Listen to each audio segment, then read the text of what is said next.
This podcast is sponsored by nobody. Hey dudes, welcome to Splat from the Past, the only 80s themed horror sci-fi show where things can get totally radical. Now today I will be welcoming back my good friend Michelle Bauer, the gorgeous, sexy, hilarious, talented B-movie actress who's been in so many classic films such as Hollywood Chainsaw Hookers, Sorority Babes in the Slime Ball, Bolorama, Nightmare Sisters, Dinosaur Island, so forth. And we are going to nerd out on the entertainment of our youth today, talk about film, television, and music from childhood. I've been wanting to do a nerd out with Michelle all year, and finally I have the opportunity to do so. And it's going to be awesome, and it's going to be body. I love body. You know I love the body. And I love Michelle. I still haven't met her in person yet. Please God, get me out to LA in 2025. It'll be 6 years by that point since I've been in LA. I can't believe it's been that long. I can't believe the pandemic started 4 years ago. I want to get out to LA. I want to meet Michelle in person and Pleasant Gaiman and so many other people that I've met in time between on the podcast. And also, happy birthday, Ginger Lynn, the gorgeous, sexy porn star extraordinaire and past guest. Michelle worked with her on a B movie or two, and I've always been a big fan of Ginger Lynn. Happy birthday, Ginger. Yes, make sure that clitoris gets pumped the way you want it to. So yeah, here is my new interview with Michelle Bauer.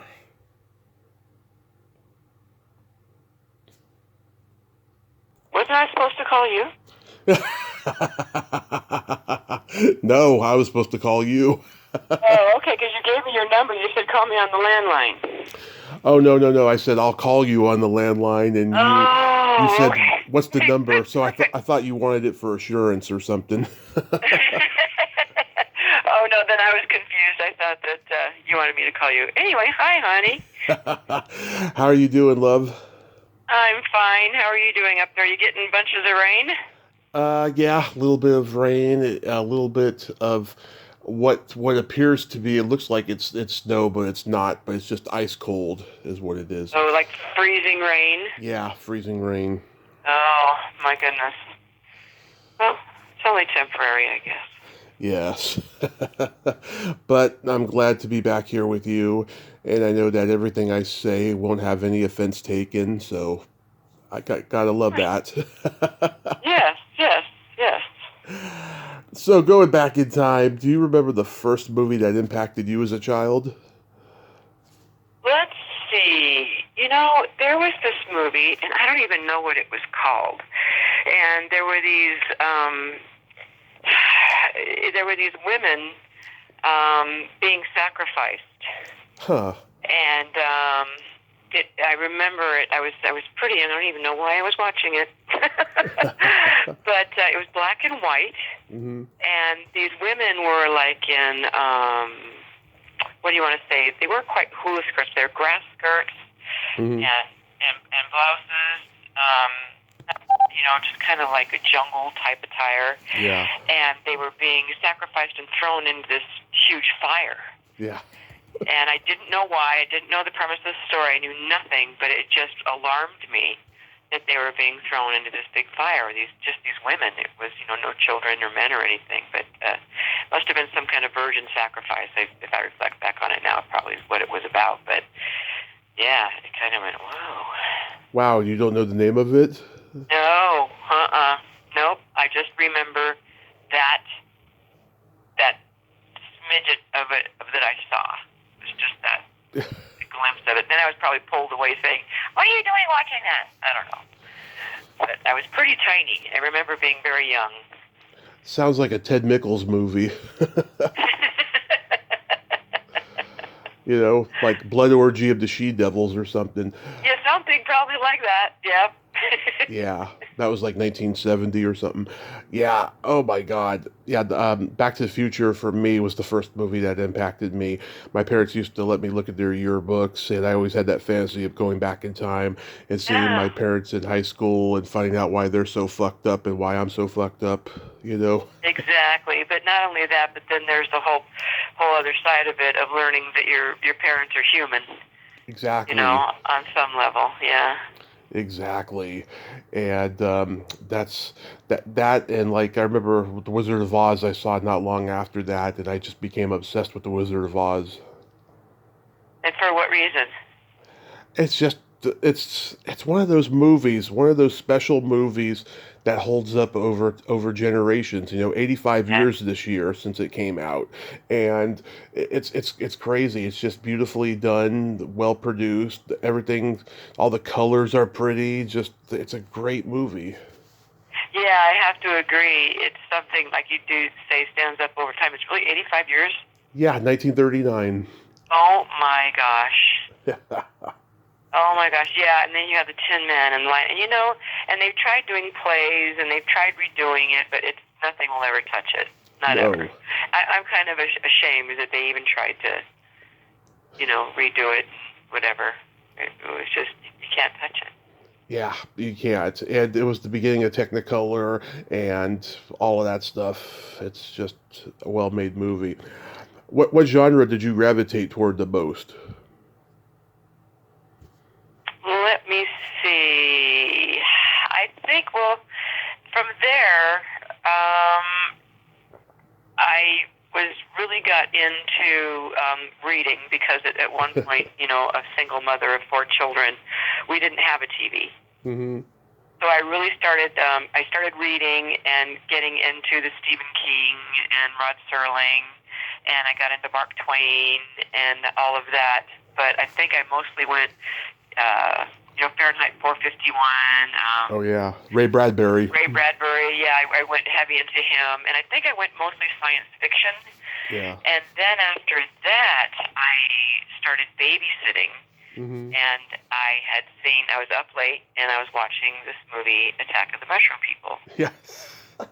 And that totally got me. And from there, I think I started getting more into like the crawling hand and the crawling eye and Hmm. stuff like that. And the Dracula thing. And I just kind of started getting introduced more into the horror of it from there. And that was probably when I was like about a teenager. But yeah, I'd have to say that the science fiction and more fantasy got me in the beginning.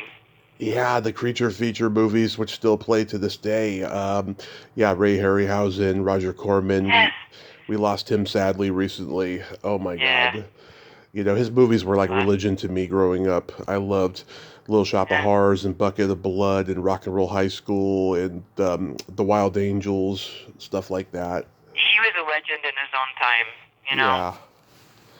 And he started the careers of so many A-list people. Yeah. Ron Howard and Martin Scorsese and Jack Nicholson and James Cameron, lots of people. Yeah. Yeah. Yeah. It's crazy how much of an influence he had. What kind of comedy did you like growing up? Oh, slapstick, stupid stuff. Yeah. Just stupid, ridiculous comedy. I mean, even now, my family and I and friends, we quote movies, Hmm. like Airplane and stuff like that. And, Love Airplane. yeah, just stuff like that. I want to laugh most of the time. Yeah. And, war movies, I've never took to war movies. I mean, there was a couple good ones like The Dirty Dozen. Yes. But My favorite. the Hamburger Hill and that kind of crap, nope, I'm sorry. I've never even seen one. I like to just crack up and just make me laugh. And I like the stupid humor. I just love it. To this day, you just make me laugh with your clever. What do you want to say? Clever shtick. Yes, yeah, just clever, funny stuff that makes you think twice and stuff, but just really, really, really fun stuff. Yeah, my dad got me into Three Stooges early on. it was passed on down to me, from my grandfather who saw them in the theater to when my dad was Oh, growing up, when they started showing them on cable, and then I got to see it right at the height of cable, and I've always loved the Three Stooges, Martin and Lewis, the Marx Brothers, Laurel and Hardy, Charlie Chaplin. I remember, oh my God, when I was like 3.5, we went to the movies at the movie theater, or no, the drive-in, and there was this ad for Bagley's Cookies with Charlie Chaplin on it. I had never seen Charlie Chaplin before, and my mom had to go to the snack bar to complain about something, and I was like, "Hey, mommy, I want a cookie just like that man has," and she's like, "You don't get a cookie, I'm mad."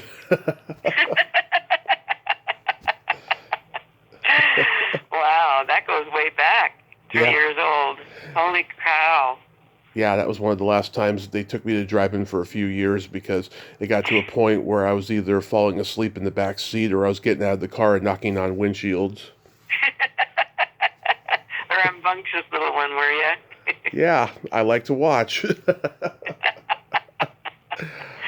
Yeah, I Yeah, sure wish the drive-ins were still happening. I mean, gosh, we used to have so much fun at the drive-ins. there's like When I one had my own children, it was great, yeah. there's like one per town now, They're not all over the place, but there's like one in like almost every town now. We have one over in San Jose that I haven't been to, but I'd like to because they're great. I love the drive-ins. Yeah, yeah, there's just something about it. The Pink Panther movies. Oh, yes. Oh, my gosh. You know what I just love Peter Sellers in? Uh, Oh, gosh. Oh, Tutu Twain. Murder by Death. yeah, Murder by Death. I love that Oh, movie. That's a great one. I love Neil Simon in general. All his movies he yeah. wrote.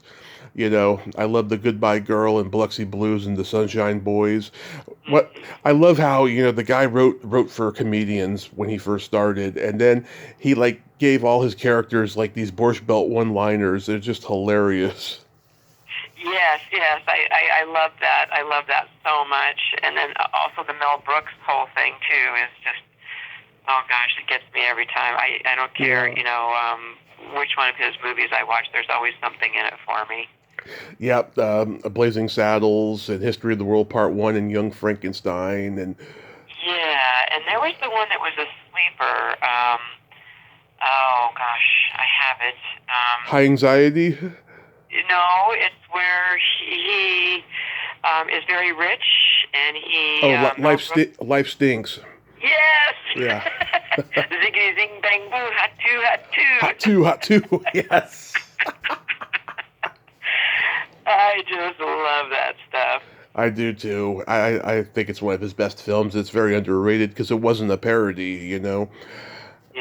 Spaceballs was the first one I saw from him when I was a kid, and like I didn't get the in joke when it's like, let's watch Spaceballs, and then there's this Mel Brooks video library. I didn't even know those movies yet when I first saw it when I was like 5. Yep, so I learned over time about what a genius Mel Brooks was. Yes, absolutely. He just was the subject matter that he touched on was, I mean, for now, Yeah, taboo. You could never touch yeah. the stuff that he was touching on back then. Oh yeah, the producers. Oh my God, to have a producer that's like an ex-Nazi. God no. How crazy is that? Yeah. I am not German. I am American. America, America. Kenneth Mars, he was a Yeah. genius.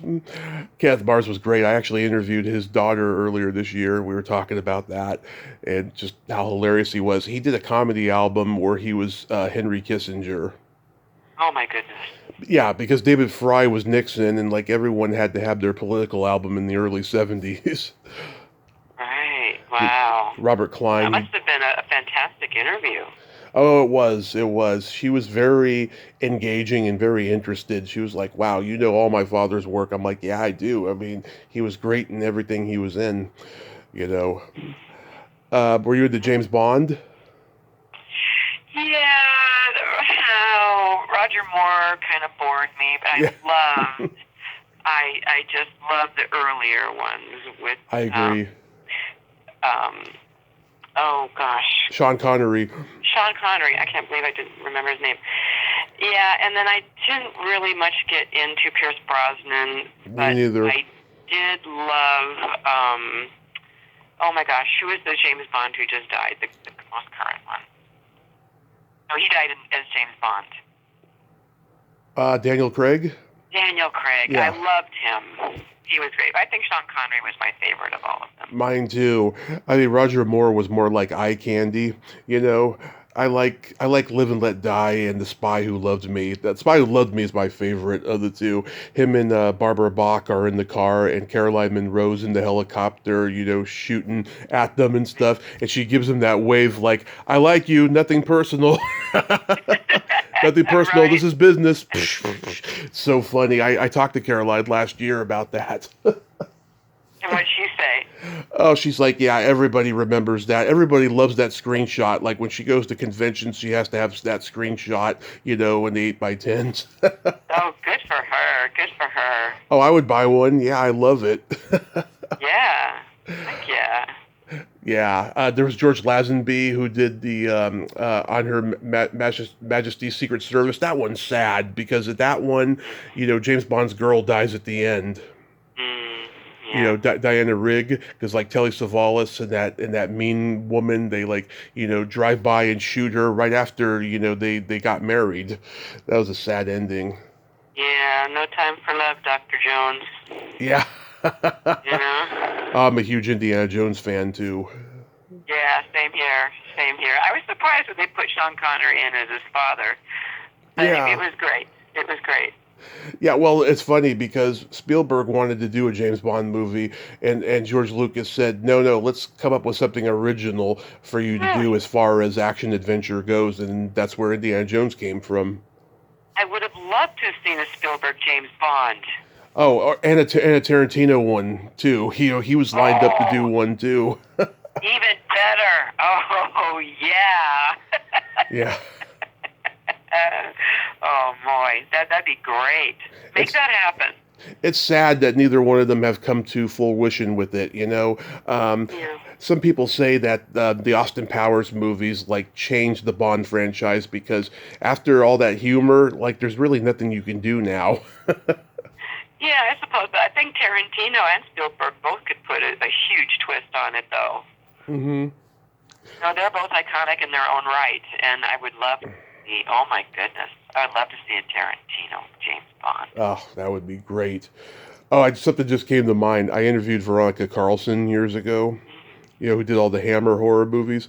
She was actually close friends with Roger Moore, and he loved prostitutes, right? So he would go to a brothel, and he would have her come with him because they were like brother and sister. They were very close friends. You know, they never slept together or anything. And she would be like his alibi, so his wife wouldn't know what was going on, you know? And she said to me, she said, while he was shagging, while he'd be shagging some whore in some room, and I'd be talking to the other whores about nail polish colors. Oh, that's funny. Yeah. Oh, probably looking over their lingerie and stuff too, right? Yeah. I was like, oh, that's a good one. Yeah, I was like, oh my God, I can't believe she was telling me this. It's so awesome. I met her in person shortly before she died too. She was so lovely. She was so lovely. She had lovely. Lucky for you. She had lovely skin at like 80 years old. You know, it was amazing. Did you like the Gidget movies? Yes, I grew up on Gidget. Mm-hmm. I grew up on Gidget, and I loved, the beach movies and stuff like that. I liked them all. Mm-hmm. I even was into the Elvis Presley movies too. They were all fun and good and everything. They were okay, but that's pretty much like all we had. Yeah. There really wasn't anything else, so you were stuck watching it, but it was okay. Yeah, I grew up a huge Gidget fan. Karen Richmond, who played her in the 80s, is my personal favorite. But I did love Sandra Dee and Sally Field, and even Karen Valentine. People forget she was Gidget for like one like TV movie. It was like a pilot for another Gidget series, and then the next year Room 222 came on. Right. Room 222. I remember that. Oh yeah, I'm trying to get what's his name who was on there, David Joloffe, whatever, however you pronounce his last name. He was on there. He's like one of the heads of the Screen Actors Guild. Um, yeah, Elvis. My mom indoctrinated me into being an Elvis fan like early on. We had Elvis books, Elvis movies, albums, those gold plates, everything. My mom is a huge Elvis fan. Yeah, well, who couldn't be? He was something, boy, I tell you. Him and that Tom Jones, and my mom loved Tom Jones, and Engelbert Humperdinck, and all of that stuff. She loved, well, she was Mexican, so I got a lot of the Mexican side of it too. But yeah, she loved all the classics and all the. She loved the Frank Sinatra and all of that. Mm-hmm. Martin and Sammy Davis. Oh, we're all Dean Martin lovers in my family. My mom was almost a Dean Martin Gold Digger dancer. Oh, really? Yeah, she got a scholarship to UCLA when she graduated high school in '72, and it came with an audition for the Gold Digger dancers. But my grandmother wouldn't let her go, Oh, sadly. that's too bad. Yeah, Well, I and guess it wasn't acceptable back then, huh? yeah, I mean, it was a combination of that and just jealousy from my grandmother. You know, it Well, was. that's too bad. That could have really been something fantastic. I know. I mean, when John Travolta became huge, my mom was like, "God, if I had gotten that job, maybe I'd be Mrs. John Travolta today." Oh, she sounds like a wonderful dreamer. I love that. Yeah, How is she doing? I got that from her. She's mom is mom. You know, I mean, she's doing better than she was. You know, like let's say 2 years ago around Christmas time. But you know, she's doing fine. Oh, good. I'm glad she's doing better. It's Yeah, always good to have good days, you know? yeah. Everyone's got their good days and their bad days. It's human nature. And you being there for her is so huge, sweetie. I so admire you. It's such a selfless thing, and you're just wonderful. I know, and I scarily, you know, almost left her. You know, years ago, I was trying to move out and get with some roommates, but thank God it didn't come to pass because if it had, you know, I don't know what direction she would have gone. You know. Right? And would you have ever forgiven yourself, you know? Yeah. Oh, I already don't forgive myself for a lot of stupid things I've done in my life, but that would have been a Yeah. major one. Major. Right. Well, you know, honey, everything happens for a reason. Exactly. It really does. Exactly. Did you Yeah. did you have any movie crushes growing up? Oh my gosh, you're not going to believe this. Huh. I watch Adam 12, Mm-hmm. Yeah. and then we watch Emergency, and we watch that MeTV stuff. And we were watching Emergency the other night, as we do it as we're cooking, because it comes on at like 5 o'clock. We're cooking dinner, and there's this episode of this doctor and his son. We kind of come in a little late, Mm-hmm. and they said, well, you know, your son, to be a doctor and work here at the hospital, well, he needs some up-close and personal training. We're going to send him out with the ENTs. And so next thing you know, you see the back of this guy, and he's there, and the other EMTs are looking at him because I guess they had a run-in previously in the show. And he turns around and it's Bobby Sherman. Oh my God, Bobby Sherman. I had such a crush on him. So did Marge Simpson. Yeah, Bobby Sherman. He was it for me. Oh my God, and I couldn't believe it. I'm going, God, he wasn't really good, but I just loved him. As I got older, I went, oh my God, I can't believe I was so stuck on him. For me, it was like Cary Grant, Natalie Wood, every '80s movie actress that I've come to interview and become friends with, like you know, people like that. You know, yeah, my dad, he also had a crush on Natalie Wood. He saw the Great Race at the drive-in when he was 8, and he got his first hard-on seeing her. Yeah, she was amazing. She was amazing. She was so good. And is that the movie I don't have that I should have? Huh? Oh gosh, I don't know why I'm not thinking very clearly today. Um, I mean, I love Rebel Without a Cause Yes, yes, yes. and West Side Story and God, what else? She did so many great movies. Oh, Miracle on one 34th where Street. it was the one where she goes crazy and she goes. Bud is her love interest in this. Who? Bud. She calls him Bud. That's the character name. Oh, Splendor in the Grass. Splendor in the Grass. Yeah. One of my favorites. Warren Beatty is in it. Warren Beatty, yes. Pat Hingle, Gary Lockwood from 2001: A Space Odyssey. Yeah. Yes, huge cast. And I loved Kim Novak too. Oh yeah. I loved her in Bell Book and Candle and Picnic and oh gosh, she was just amazing. She's still alive and she's been like, painting or something for like 50 years. How old is she? She's got to be at least 95 maybe. Oh my goodness. Oh boy, I just loved her. Yeah, she came out at that time when you had the blonde bombshells in Hollywood, but then you had the blondes who could actually act. You had Grace Kelly, who gave up her career for Monaco. You had Kim Novak, and you had Eva Marie Saint, who's still alive. She turned 100 this year. Oh my goodness! Happy birthday! Yes, and she did. I saw this interview she did like 5 years ago or something. She admitted she loves dirty jokes. I was like, I wish I could meet Eva Marie Saint. Oh my goodness, your life is so full of having met and interviewed all these people. It's just you're just amazing to touch everyone's lives and then share their lives with everyone else. I think it's just so fantastic.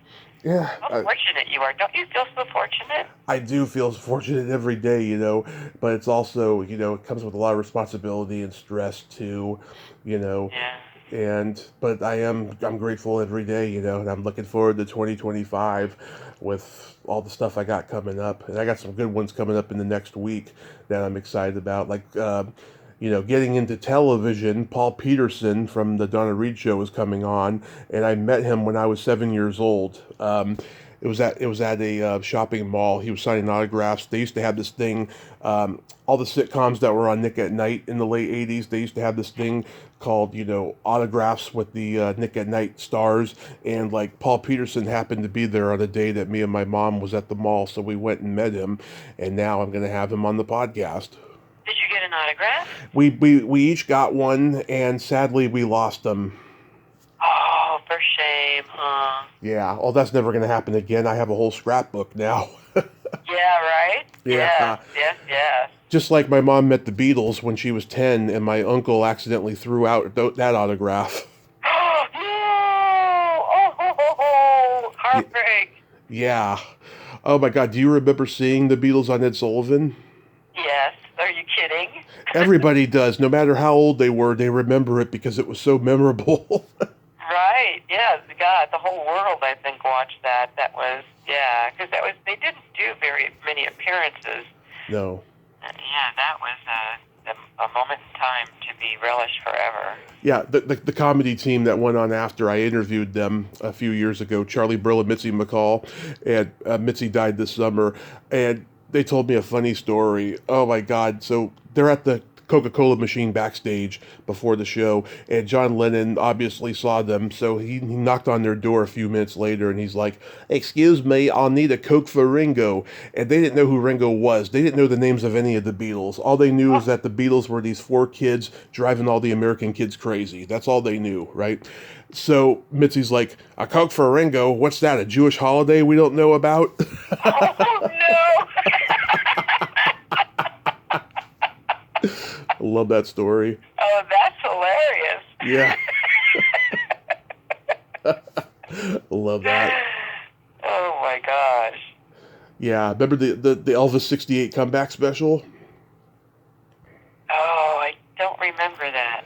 That's when he's wearing the black leather suit, and he does those cheesy sketches. No, I don't remember that.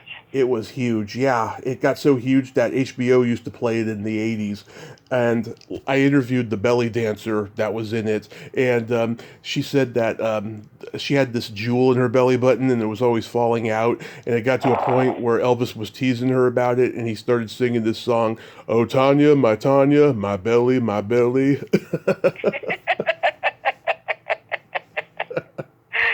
Wow.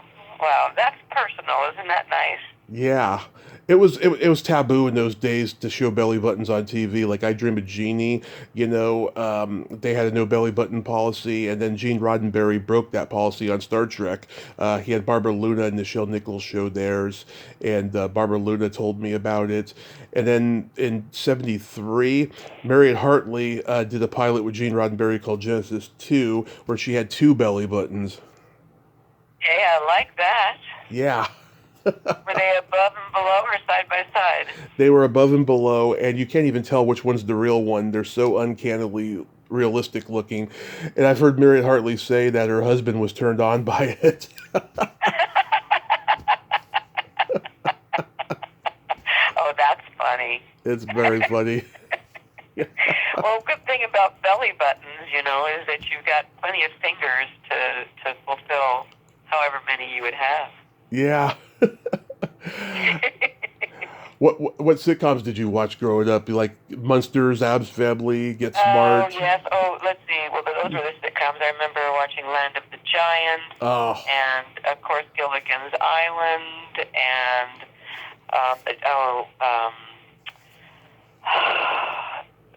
Sister Patrol, the Flying Nun, oh, The Flying and Nun. Dennis the Menace, of course, Dennis the and, Menace. of course, My Three Sons, Yep. and Leave It to Beaver. Yeah, all those. Oh God, I talked to Stanley Livingston when the year began, and I Yeah. met him at a con. Very nice man. Yeah, I know him quite well through Fred Olin Ray, and he's a Yeah. wonderful, wonderful, wonderful man. What? He's so humble, He doesn't even, Mhm. what do you want to say?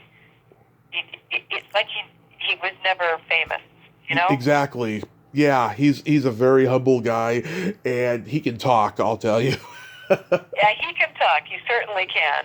But I would always have to, whenever I was working with him at the Hollywood show. Yeah. I think it was last year. Yeah. And I couldn't get him to talk about himself. Yeah. I had to ask him lots of questions.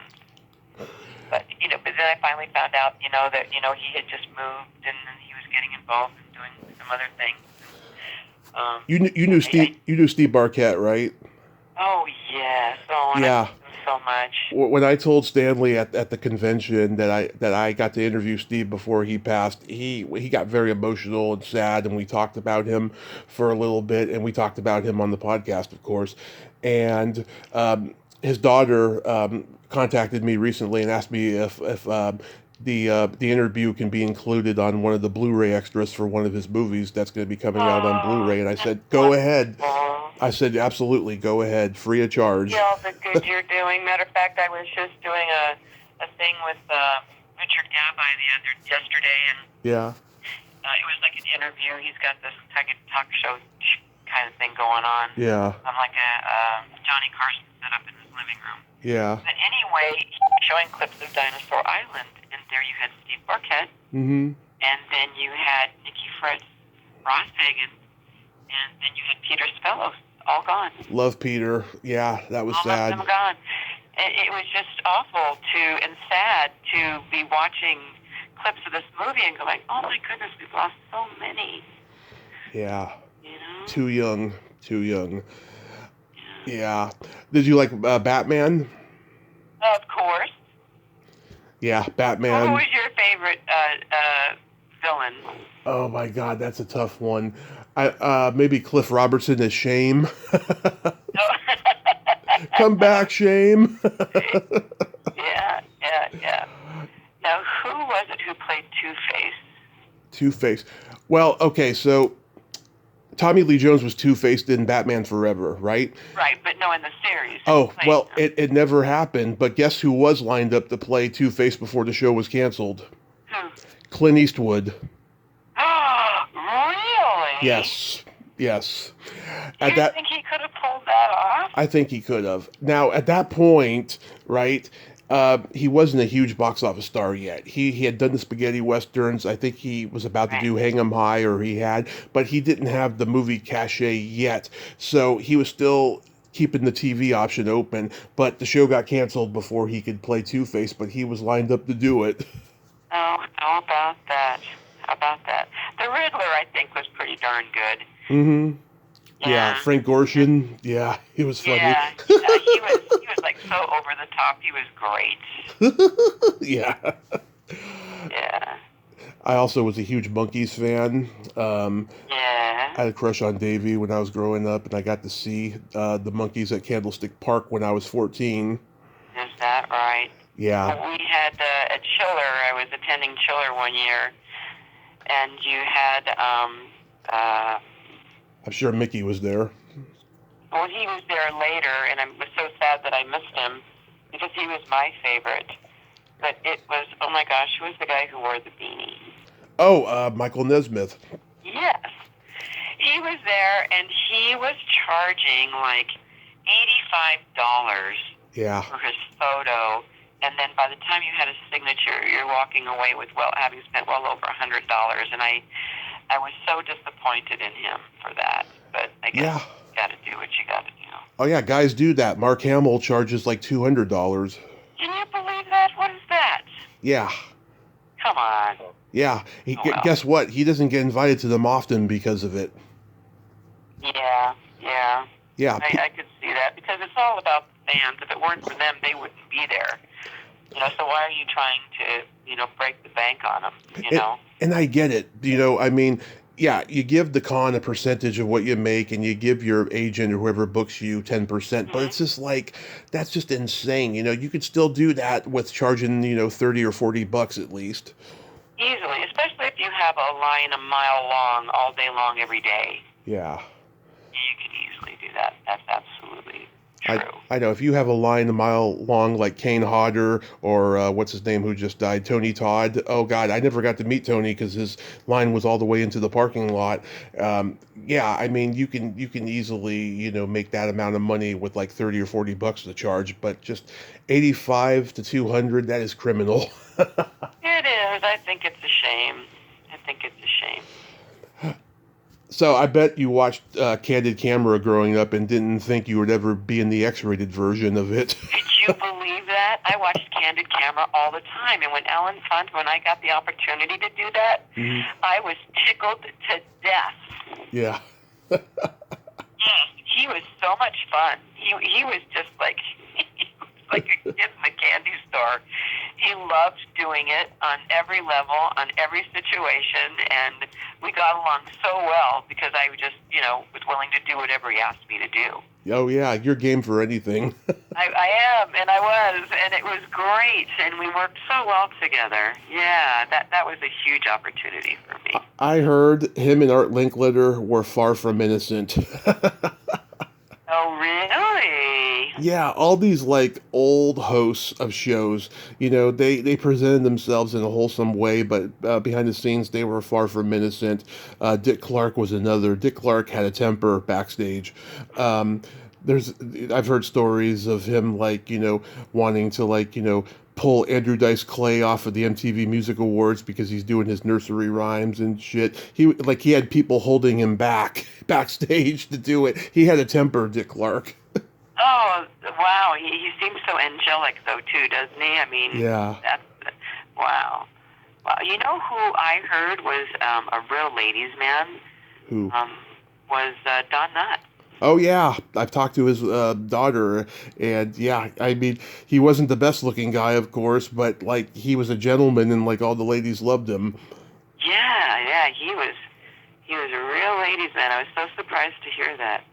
Yeah, I remember seeing his A&E biography, and they mentioned that. I was like, really? Him? Yeah, I think that may have been where I learned it.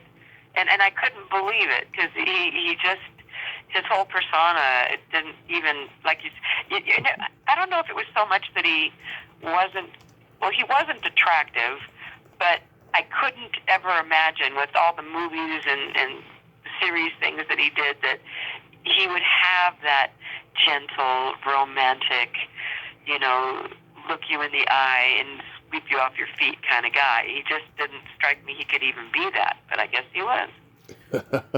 Yeah. Oh my God. I remember George Plimpton hosted a video show on HBO of these like very risque programs in like Europe and Japan and stuff, and they were so funny. This was like the original America's Funniest Home Videos, because he'd be narrating the whole video and doing little funny voices and saying really funny things and stuff, and it was hilarious. I think it was, what was it called? Videos from Around the World or something like that. It only lasted a couple episodes, but I remember watching them as a kid, and I wasn't allowed to. So you snuck? You know what? I think they would show the least risque one like during the day and stuff, and I my mom or my grandmother, whoever I was home with, was probably doing laundry or something. But yeah, I mean, once I got my own TV, I saw everything I wasn't supposed to be seeing, you know?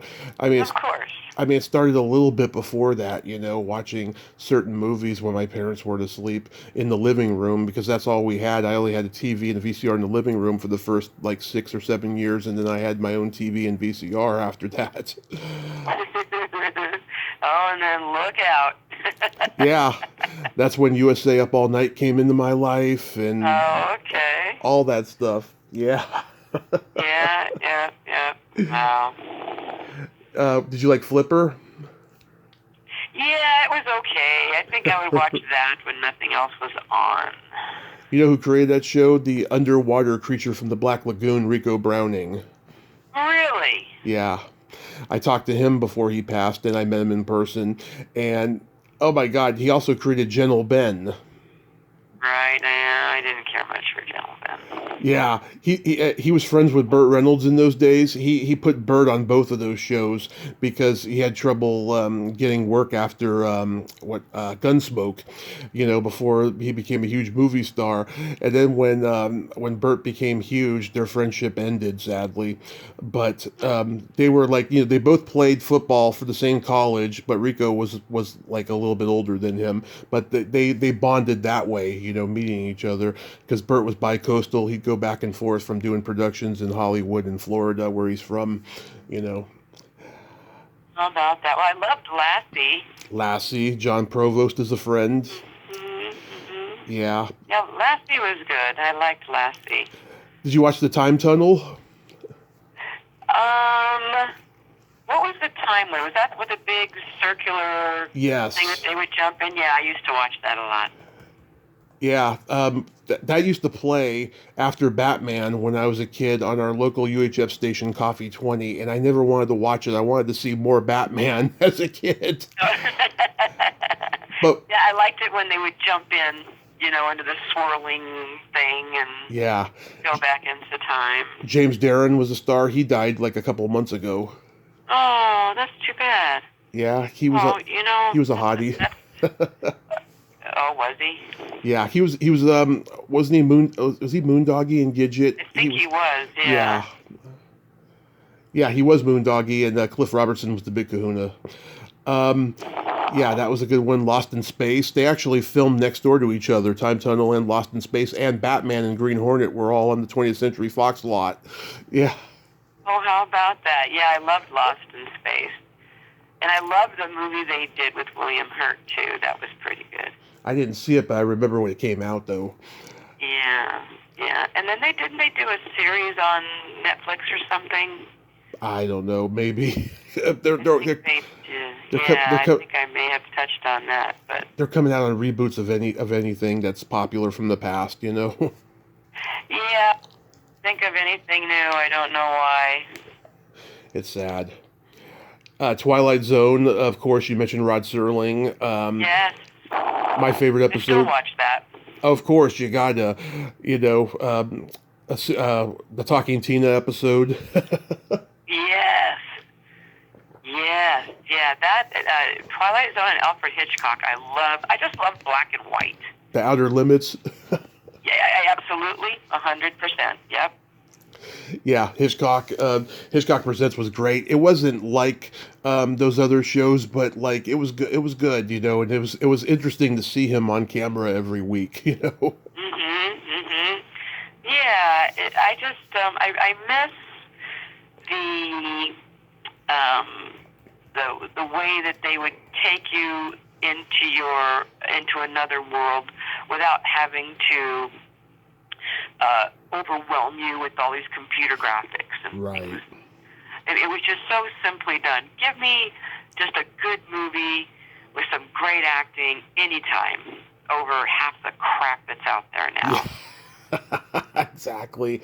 Exactly. I haven't, I want to watch the new Abs Family spinoff Wednesday on Netflix. I haven't had time to. I've Oh, heard I mixed. heard that was good. I've heard mixed things, but I want to give it a try at least. No, I've heard good stuff about it. I haven't heard anything bad about it yet. That's good. That's good. Yeah, yeah. Did you watch Kung Fu? Of course, Grasshopper. Yeah, and of course you knew David. Yes, I did. I met him, and matter of fact, Bobby Carradine Yeah. was playing the Ed McMahon on Richard Gabby's talk show yesterday. Really? Yeah, so I got to meet him, and that was nice. But yeah, and it was what was it? I do not know. My name is Kane. Yeah. That was his kung fu thing all the time. I just did an interview with Keith Carradine's ex Shelley Plimpton, who's Martha Oh, Plimpton's mother. Yeah, we just talked about what a great guy Bobby is. I met him years ago, and I interviewed Callista, David's daughter, years ago, and stuff. It's like, yeah, the Carradines are so well behaved compared to so many other show business families.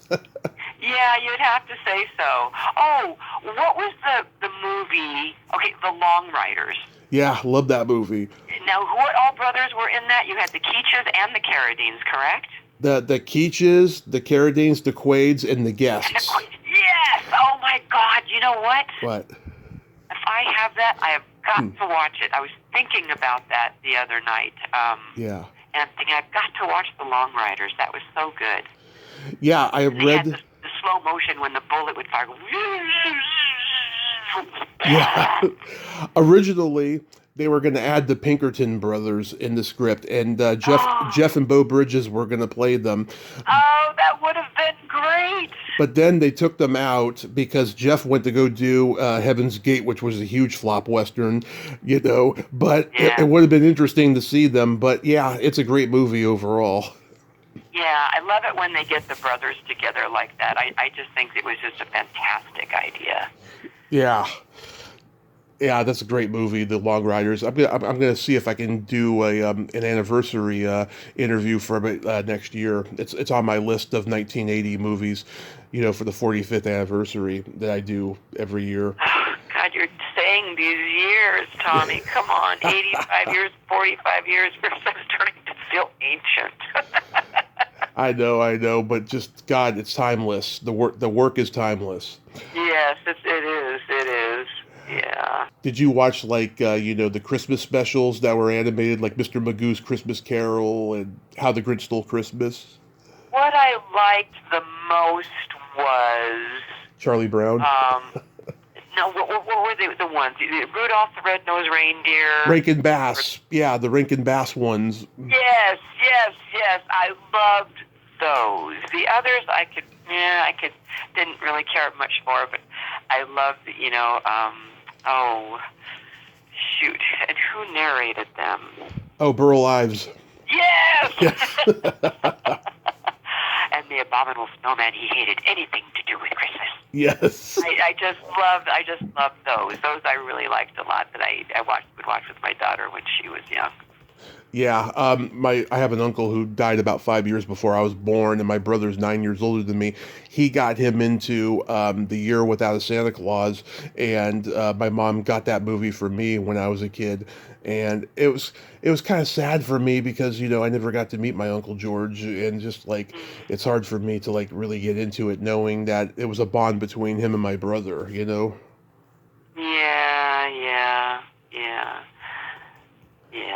That's tough, huh?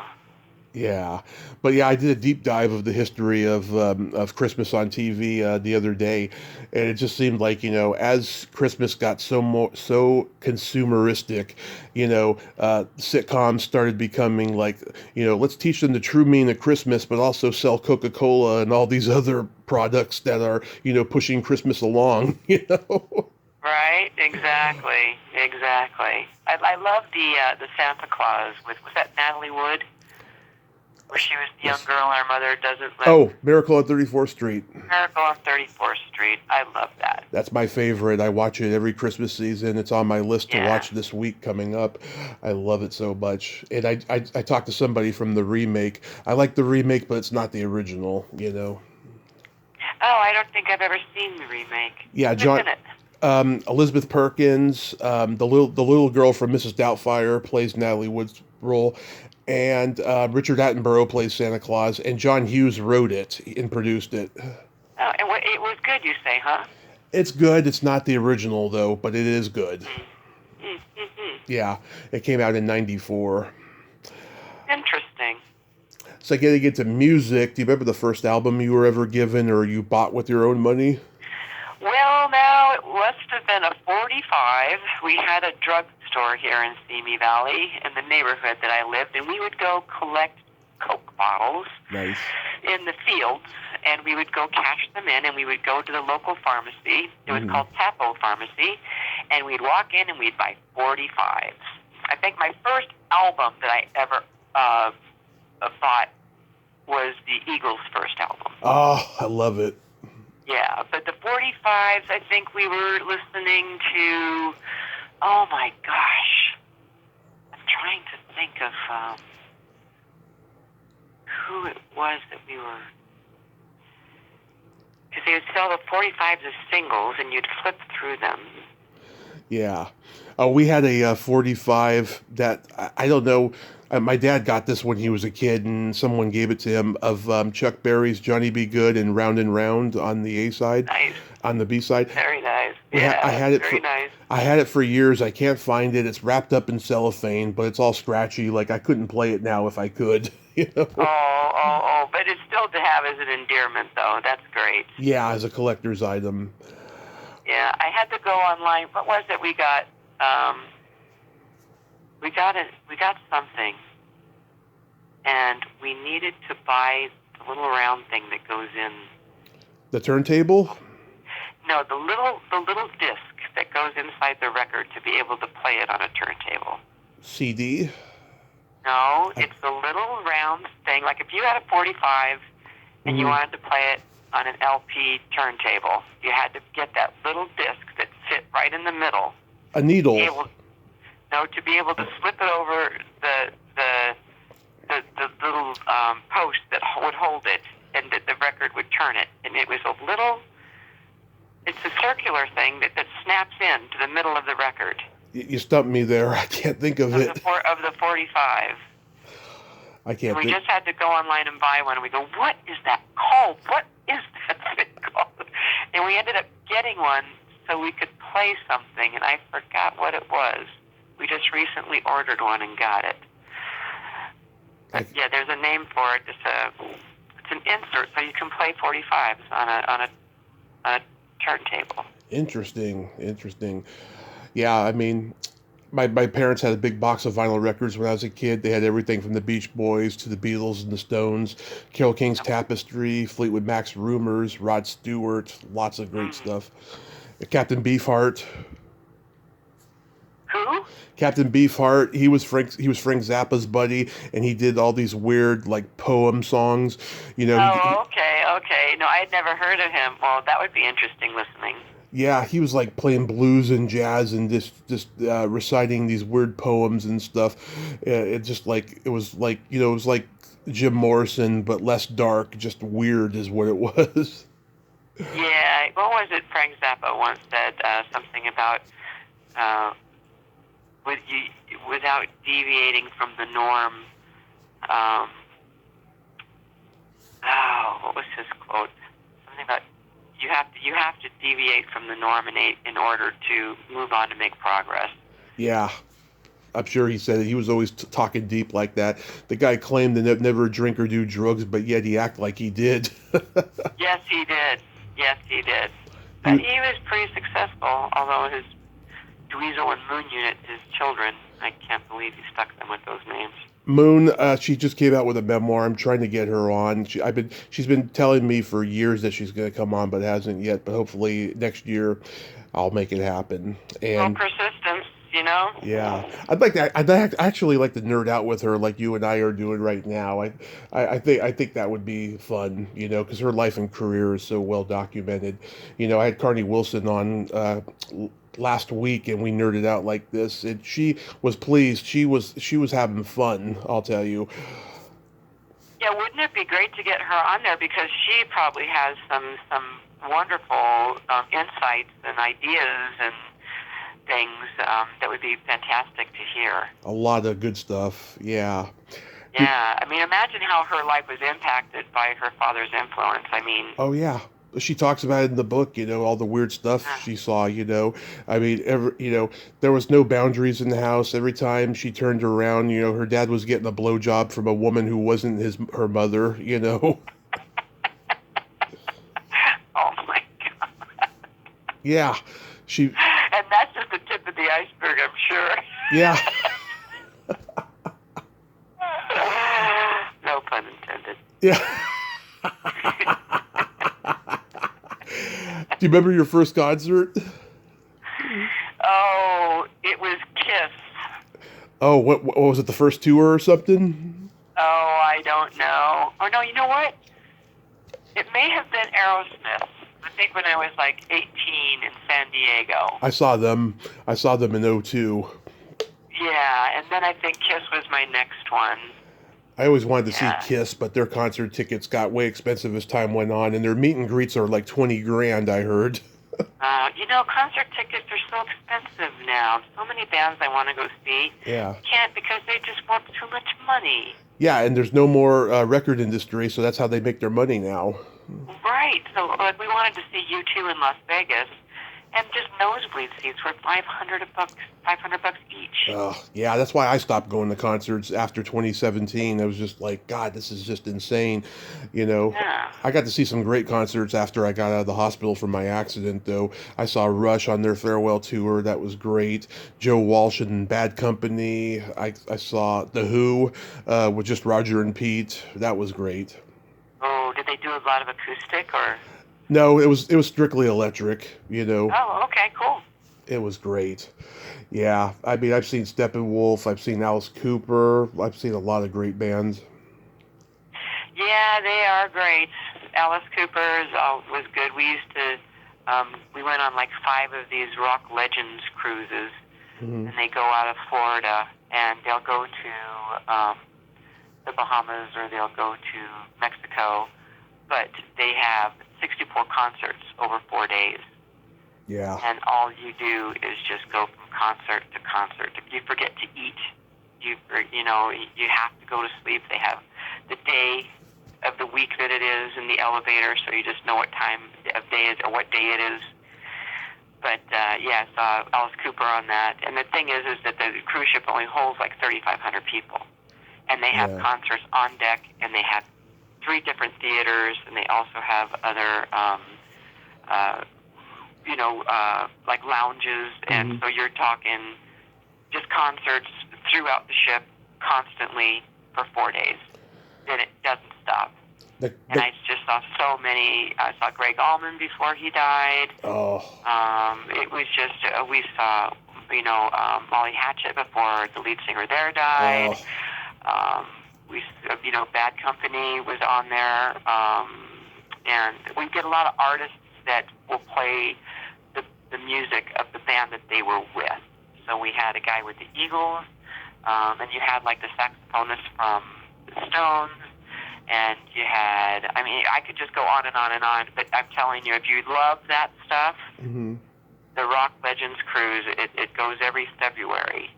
If you ever get a chance in your life, if they're still running, I would highly recommend it. They had Robin Trower on this. Oh, love Robin Trower, Day of the Eagle. That's my jam. Yeah, he's coming. I think he's scheduled on for the one going in February.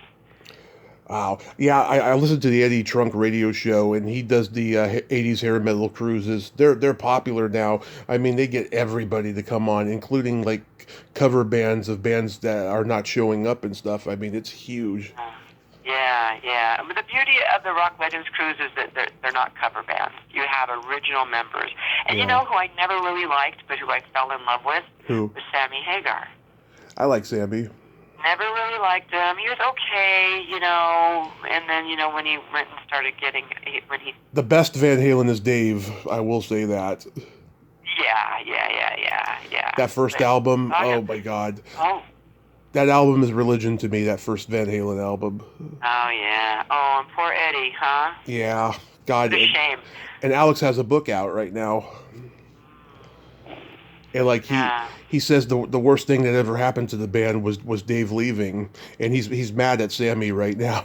That's why he's saying Sammy that. Hagar praises that he made the band famous, which I don't agree with at all. Yeah, I don't thought agree with David it. Lee Roth was fantastic, and I loved the music that they did. And he changed it, and it went in a different direction, Sammy Hagar, but Right. It wasn't my favorite Van Halen music. I think Sammy kept them famous, but he didn't make them famous. No, not at all. Yeah. I agree with you. Do you remember your first makeout song? Oh, God, make-out song. What did I make out to? I think the first one, I just remember this particular song, Jefferson Starship. Oh. If Only You Believe in Miracles.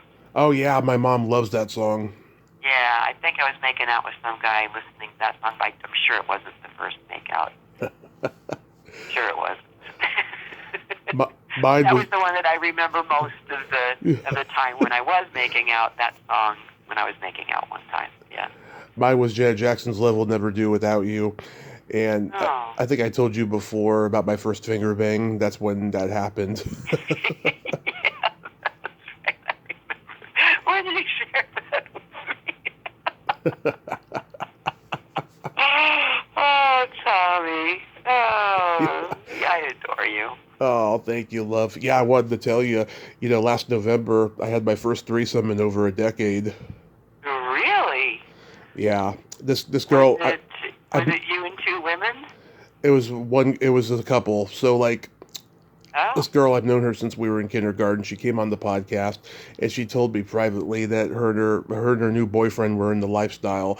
Now, I was like, really? You? Because she was married for like 20 years to this guy who was a real dick, and now she's with this new guy that's a good guy and stuff. And she said, he got me into the lifestyle. I'm rejuvenated.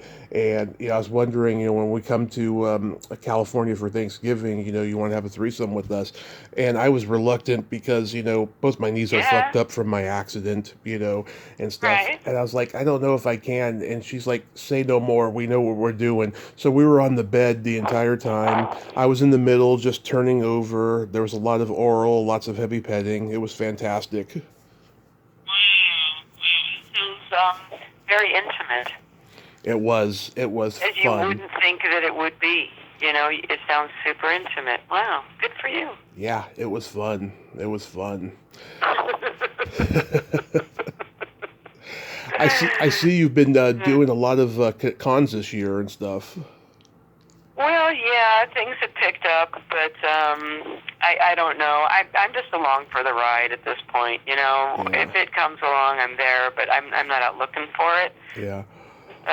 But yeah, it was a pretty busy year, and there a bunch of movie offers came up, and I still got a couple hanging out there right now. Linnea is going to be doing a film called Trash's Revenge that she asked me to play a part in, and then the Max Seed series, I got a request to be in that, which I accepted, which will be starting. Both films, I think, are looking to start getting going in January, so... Nice. Nice. Better learn my lines. Well, the wonderful Colleen Wingfield, posts constantly in your fan group, about... Yes, I've seen that, yeah. Yeah, I've had her on twice this year. I friggin' love her.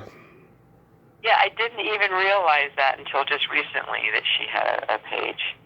Yeah, she is so friggin' awesome. I just adore her. I defended her when this fucking troll was like harassing her and stuff. I really adore her. There's people that come into my life that make me feel like I've known them my whole lives, and she's certainly one of them. And I was happy to do it because I could see what a good person she is, and that she loves you. I don't know how many fangirls out there will admit to loving the stuff that you and Brink and Linnea did, but the fact that she does it, it's fucking awesome. Yeah, it is. That's fantastic. But you'd be surprised at the people that you meet when you're at these shows. Yeah. How many husband and wife duos, or just the wife is dragging the guy to the table. Yeah. It's just amazing. I was blown away and overwhelmed when I started realizing how many women are unafraid and brazen enough to come up and express their gratitude and all of that. And some of them say, "Oh, you did this for my marriage," and stuff like that. And it's just okay. This is great. Yeah. I agree with you on the Colleen thing. I have to actually speak with her someday because I just was recently introduced to her page. Mm-hmm. And then there was another tribute page of that used to be up, but that just was taken down the other day. Oh. The guy got a complaint about nude pictures, and she's been getting harassed quite a bit, Colleen, on her page too, about nudity. Yeah. And so Francois Lavoie, who is doing the tribute to Michelle Bauer, took his site down because he didn't want to be banned from Facebook because of a complainer. Stupid people. Really stupid. Yeah. But one thing you can always count on is change. So yeah, but keep on rolling.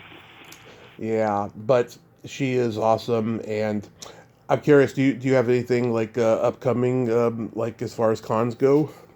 Yeah, I'm going to be at Shockstock in Canada. Nice. In May. Have you ever been to Canada? Yeah, I was at Shockstock there once before, a few years ago, and James was having me and Brink and Fred. Mm-hmm. It's going to be Mother's Day weekend at Shockstock. Fred just did an interview on this guy Harvey Brownstone's YouTube show. This guy, he used to be a lawyer and then a judge up in Canada, and he was the first gay lawyer and judge. And he's interviewed A-list iconic people the last like 3 or 4 years. And Fred did his show, and I'm going to listen to it in the next day or two. I couldn't believe he got Fred on. I wonder how that was pitched to him, because he usually has people we've talked about before, like Stanley and people like that, old TV icons and old movie stars and stuff. I was like, I wonder how Fred got pitched to him. I can't wait to listen to it. They talked for a long time. Yeah, and Fred, I'm surprised as well as you that he got Fred, to be honest with you. Yeah. But Fred is an encyclopedia of oh my gosh, of Hollywood, and it would be so fantastic to hear that. He has so much knowledge and so much information. He's just incredible. I could sit and listen to that man for hours and hours and hours. It'd be interesting to listen to that one. Good for you. Yeah, and happy birthday to Ginger Lynn, and thank you for bringing that to my attention earlier. Okay, you didn't get the number from me. I don't even think she would even remember me if I called her. Are you sure? Yeah, I mean, I'm not... Send her a text. Just send her a text saying, happy birthday, Tommy Kovac. I interviewed you on my podcast, and...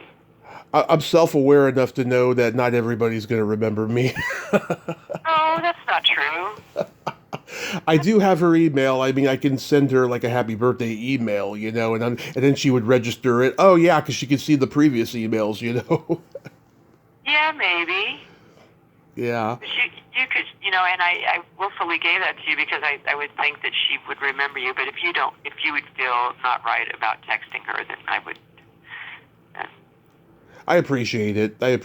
Maybe I'll send her a happy birthday email. She has the same birthday as my cousin Tammy, who I love very dearly. Yeah, I would love to go down on her clit. Her clit is so pretty, Ginger Lynn's. Oh my God, it's a masterpiece. I've never heard it put like that before. Yeah. It is. I actually have a friend who used to do burlesque, and she did a burlesque thing with Ginger once. They were both nude together, and she said it was fantastic. She was like the closest I ever had to a real girl crush. Yeah, she's such a sweetie. I love her so much. We've been good friends for so many years, and Hmm. I just adore her. She's just a great lady. I wish Yeah, more people knew just how wonderful she is. You know. yeah. Okay, here's a couple jokes. Okay. What kind of meat does a priest eat on Friday? It has to be something with a little boy. No, What? none. Well, ew. Yeah. What's the difference between tofu and a dildo? The difference. They are both meat. Uh, They are both meat substitutes. oh, good. Okay, what do you get when you cross a penis with a potato? What? A dictator. I think I heard that one before. That's great. Michelle, I love you so much. Thank you for nerding out with me today. I love you too, and thank you for having me. It's so much fun, and I love you. I love you too. Hopefully fate will lend a hand, and I will be seeing you in person next year. Fingers and I toes hope crossed. so.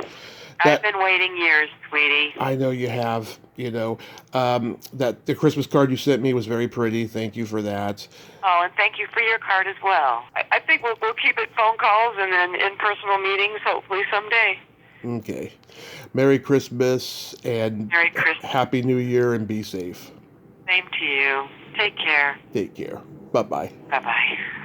Well, there you have it. Michelle Bauer, ain't she a sweetheart? Oh my God, every time I talk to her, it's so much fun. Got to be body, we got to be clean, and we also got to just nerd out today. It was fantastic. And once again, special shout out and acknowledgement to Colleen Wingfield and how much we love the fact that she's keeping Michelle alive on Facebook. Even if certain people are getting their other Michelle Bauer groups, freaking dismantled, but Colleen, I know you will keep it up. Well, until next time, this is Tommy Throwback Kovac saying there's no shame in living in the past because the present sucks. Later, dudes.